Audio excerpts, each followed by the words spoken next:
Eu queria te ouvir, claro, também do lado internacional, né, do lado do presidente Donald Trump, ou do governo americano. Essa semana foi uma semana muito importante, se concretizou uma situação que até o próprio governo brasileiro já via com muito pessimismo de que não conseguiria se livrar da taxa dos 25% e mais para frente talvez ainda venha de 12,5%, até a gente chegar em quase 40% de novo, essa história. Mas tem todo um entendimento de que realmente dessa vez é diferente, que o tarifaço dessa vez, o presidente Donald Trump, por causa ali das questões com o Congresso dele, ele acabou precisando arranjar uma forma técnica de conseguir fazer o tarifaço. E ele realmente conseguiu. E o Marco Rubio, o Alexandre, pontuou nessa semana, numa nota durante a madrugada, que o presidente Lula não negociou e, quando negociou, não negociou com boa fé, reforçando todo o entendimento de lá de trás de que sempre foi uma situação política, ideológica e não uma situação comercial, porque pelas justificativas comerciais ali tem um montão de ponto que não faz nenhum sentido. Queria te ouvir, então, professor, nesse resumão aí de tudo que aconteceu nos últimos tempos, o que a gente pode esperar dessa relação de Brasil e Estados Unidos, se mesmo parecendo que Trump adora o Lula, a gente vai continuar sofrendo um montão de sanção cada vez mais. Nós temos duas situações aí, né? Uma é o tarifaço do ano passado, que caiu ali por uma decisão da Suprema Corte, que diz que a lei de emergência econômica não poderia ser usada como estava sendo usada. Mas a investigação que ocorreu nessa outra legislação, que a gente chama ali de investigação da seção 301, ela já estava no primeiro decreto, Natália. Então, lá já foi colocado para o Brasil que o Brasil ia ser investigado. Tanto é que os primeiros resultados dessa investigação saíram em setembro, né? As primeiras audiências saíram em setembro de 2025, né? Então, agora nós estamos assistindo ali uma conclusão desse processo. O Brasil, quando nós olhamos a lista de pessoas que participaram das audiências, desde a do ano passado e também essa, na do ano passado você tem figuras representativas do empresariado, né? Mas não tem ali, né, figuras claras ligadas ao governo. Ou seja, então o Brasil esperou, deu certo, porque o tarifaço principal caiu, né? Mas agora, como você colocou bem, né, você tem as outras legislações que exigem investigação. Uma se concluiu, agora vem a do trabalho forçado, que pode ser mais 12,5. Nós temos tarifas que podem ser colocadas, já estão vigentes, que era aquela tarifa base de 10, né? E ainda tem aquelas tarifas ligadas a metais, alumínio e outros setores. Então, o governo Trump tem um arsenal ali de medidas tarifárias para pressionar o Brasil. A grande preocupação é que o Brasil está se permitindo ser usado como exemplo para outras nações que não negociam com os Estados Unidos. Os Estados Unidos têm um custo baixo para fazer isso, tanto é que o foco mesmo são alguns setores, outros foram tirados ali na lista de isenções, ou seja, aquilo que ia prejudicar a imagem do Trump, ele retirou, né, café, suco laranja, peças de aeronaves, carne, enfim, e manteve outros. E ainda tem as sanções como a Magnitsky. O Brasil talvez não devesse ficar testando isso, né? Ou seja, porque os Estados Unidos têm sim um poder econômico sobre o Brasil, né? Então, cada vez que o Brasil ali não negocia, o que seria o segundo ponto, né? A questão de boa fé ou não, nós podemos explicar da seguinte maneira: o Brasil não tem boa-fé no sentido de que o Brasil não aceitou os termos americanos, que são os mesmos termos que eles colocaram para todos os países, né? Quais são esses termos? A realização de um acordo comercial. E o acordo comercial que os Estados Unidos querem são os acordos comerciais que eles fizeram no ano passado com países que cederam, né? Ou seja, uma inversão. A tarifa média americana de importação era próxima de 2% com relação ao mundo. E a tarifa de importação de produtos americanos pelo resto do mundo era em torno de 17, 15% a tarifa média. os Estados Unidos obrigaram os países a inverterem essa relação. Ou seja, Indonésia, Japão passaram a ter tarifas médias próximas de zero, e os Estados Unidos passaram a ter uma tarifa média para importar produtos dos países de 15%. Tá? Então, é isso que ele quer e é isso que ele vai buscar. E o Brasil agora está indo para uma tarifa média aí, maior da América do Sul, provavelmente vai ficar em torno de 18%, 19%, segundo alguns estudos, né? Só que os Estados Unidos querem o outro lado, que é o Brasil tornar o Made in USA, ou seja, o feito nos Estados Unidos, um passaporte para o mercado brasileiro e poder entrar aqui com tarifas próximas de zero. Tá? Então, essa é a grande intenção americana com todos o mundo, tentando alinhar boa parte dos países aos interesses econômicos e de segurança internacional dos Estados Unidos. Tá? Ou seja, ele está tentando usar ali a sua força econômica para conseguir isso. E o Brasil tem resistido, estamos num momento complicado de eleição, e o Brasil está jogando ali para o final da partida, tentando ver se essa situação muda. Né? Eu acho muito difícil o Brasil, no curto prazo, Natália, conseguir desmontar um arsenal tarifário que ele montou em décadas. E os Estados Unidos querem justamente isso. Ô, André, preciso me despedir de você. É sempre um prazer te ter aqui, viu? Volte sempre. Muito obrigado, bom trabalho para vocês, bom fim de semana. Abraço, Alexandre. Valeu. Abraço. Professor, a gente continua junto, só preciso pedir um intervalinho pro pessoal da TV e eu volto a conversar contigo, que a gente continua ao vivo no nosso canal no YouTube. É isso, você que está acompanhando a gente pela sua Smart TV, daqui a pouquinho você volta a acompanhar a gente aqui, o Acorda Metrópolis, tá certo? Professor, o presidente Donald Trump agora diz isso que você muito bem pontuou, eu já tinha te perguntado sobre a questão da boa-fé. O presidente, através do Marco Rubio, né? O governo americano, que eu quero dizer. Mas o governo americano está negociando com o Irã um final de guerra, mesmo assim continua atacando. Estava negociando com Venezuela, mesmo assim entrou no país e sequestrou, pegou o Nicolás Maduro, levou para os Estados Unidos para julgar. Fez um tarifaço com o mundo todo, negociou, renegociou e agora com o Brasil voltou a achar um caminho técnico para fazer toda a tarifação de forma mais concreta ou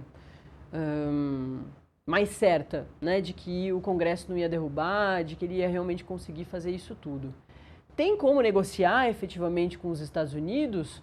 Ou a gente está aqui tentando fazer uma manobra impossível?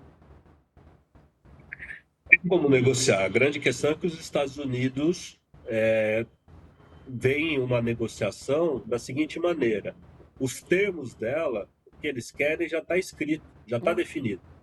E eles querem que os países assinem embaixo isso.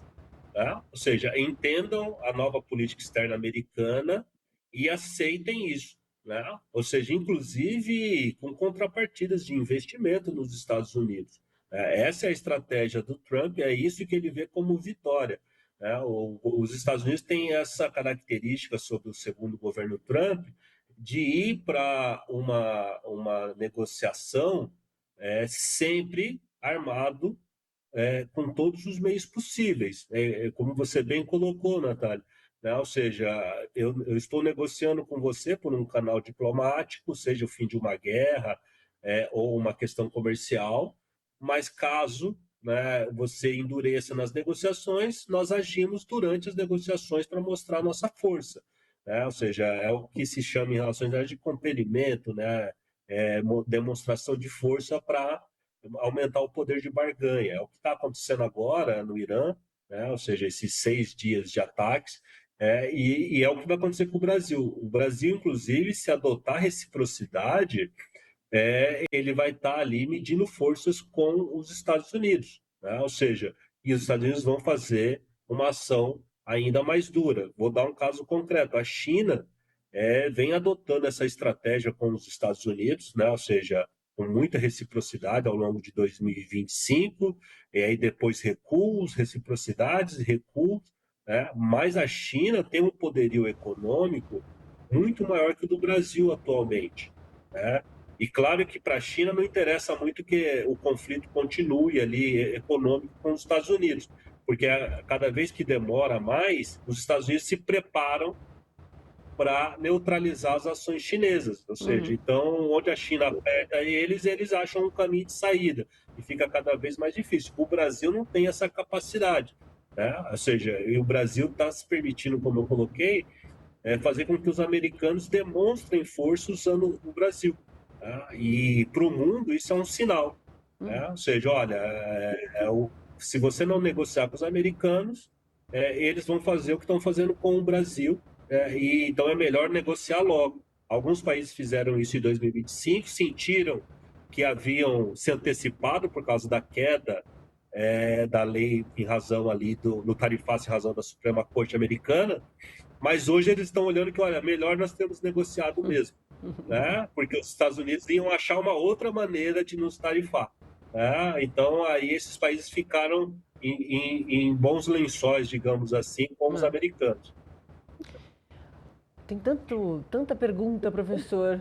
Eu citei aqui o Irã como uma das situações em que um outro país está com bastante dificuldade de negociar com os Estados Unidos, e acho que vale a gente agora ficar um pouquinho na questão da guerra dos Estados Unidos contra o Irã. Estados Unidos e Israel se juntam, ou Estados Unidos se junta a Israel para fazer esse ataque ao Irã, um ataque fortíssimo que mata muitas crianças, muitas meninas em Minab há 3, 4 meses.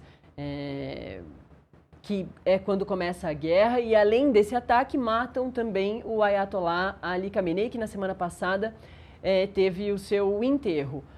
Milhões de iranianos foram às ruas do Irã, mas também milhões de pessoas no Iraque. Isso tudo também surpreendeu o presidente Donald Trump e o Benjamin Netanyahu, inclusive com diversas manifestações por vingança, por morte, o assassinato do Trump e do Netanyahu. E desde então a gente vê que Estados Unidos e Irã seguem se atacando, um montão de mais gente morrendo de tudo quanto é forma, e Estreito de Hormuz volta a ser, nem sei se uma moeda de troca mais, professor, porque é até difícil da gente se lembrar o momento em que, o que está acontecendo com o Estreito de Hormuz agora. Porque no primeiro momento é o Irã que usa o Estreito de Hormuz para negociar ou para revidar com Estados Unidos e Israel. Aí depois, Estados Unidos que pegam ali o controle do Estreito de Hormuz. Aí tem pedágio, que o presidente Lula chama de pirataria. Enfim, a quantas andam os conflitos ali entre Estados Unidos e Irã, e para onde vão, né? Os Estados Unidos seguirão nessa guerra? Parece que o Trump está tentando sair de todas as formas e não está sendo bem sucedido. Entrou ali atrás de Israel, agora já nem mais concorda com o Benjamin Netanyahu, que era um amigão dele, o Bibi. O que a gente vai ver nos próximos dias? Dá para a gente saber ou realmente não tem como, professor? Sem dúvida, Natália, não é uma campanha vitoriosa, né? Ou seja, do ponto de vista de destruição, do poderio militar iraniano, obviamente que os Estados Unidos atingiram vários objetivos, mas a vitória mesmo ali, ou seja, a conclusão da guerra em, digamos, termos favoráveis aos americanos, isso não ocorreu, né? Os Estados Unidos queriam muitas coisas desse conflito. Mas aí nós temos uma situação importante, né? O Irã teve estratégias muito importantes, muito bem sucedidas. Primeiro que ele dizia que tinha capacidade de resistência e retaliação, e ele tinha mesmo. Óbvio que não é mais a das primeiras semanas, como você colocou, mas ainda mostra uma capacidade de atingir alvos no Oriente Médio. E o Irã tinha feito uma estratégia militar muito genial, ou seja, antes dele usar o Hormuz como moeda de troca, e de fato foi, né? Ele minou o que nós chamaríamos ali da parte omanita, né? A parte de Omã do Estreito. O que as pessoas não entendem é que são águas ali com um mar territorial dividido entre dois países. O Estreito de Hormuz não é do Irã, né? Digamos que metade é do Irã, a outra metade, né, é de Omã. E ele minou essa parte de Omã, então qualquer embarcação que tentasse passar pela área soberana de Omã estaria num risco altíssimo, né, de afundamento, né, de naufrágio. E aí o único canal trafegável era ali pelo Irã.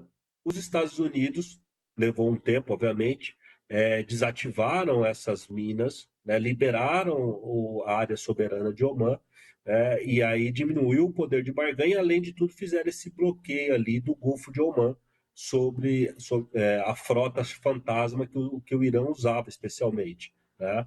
E agora nós temos um conflito em que o Irã não tem mais aquele poder. É por isso que eles estão atacando as embarcações que estão passando pelo canal em Omã, né? E é o que foi o que disparou esse processo. Obviamente que o Irã está violando a soberania omanita, não é, isso não está nem em questão, né?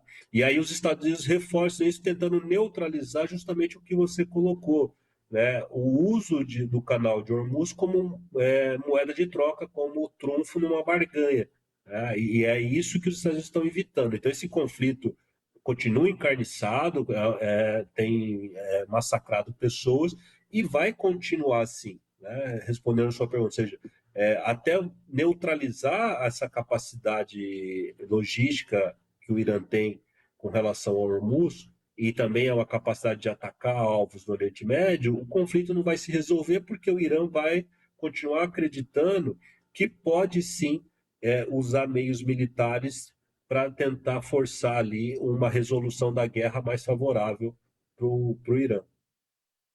Professor, preciso chamar mais um intervalinho para o pessoal que está com a gente na TV. Daqui a pouquinho você volta a se juntar a gente aqui ao canal do YouTube. A gente vai falar ainda, claro, muito de Copa do Mundo. Esse é o último final de semana de Copa do Mundo. A final já é no domingo, às 4 da tarde.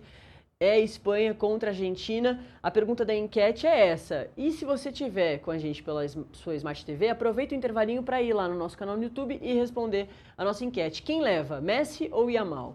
Até daqui a pouco. E a gente segue ao vivo no nosso canal no YouTube. A gente está conversando com o professor de Relações Internacionais, o Alexandre Pires, sobre um montão de assunto importante.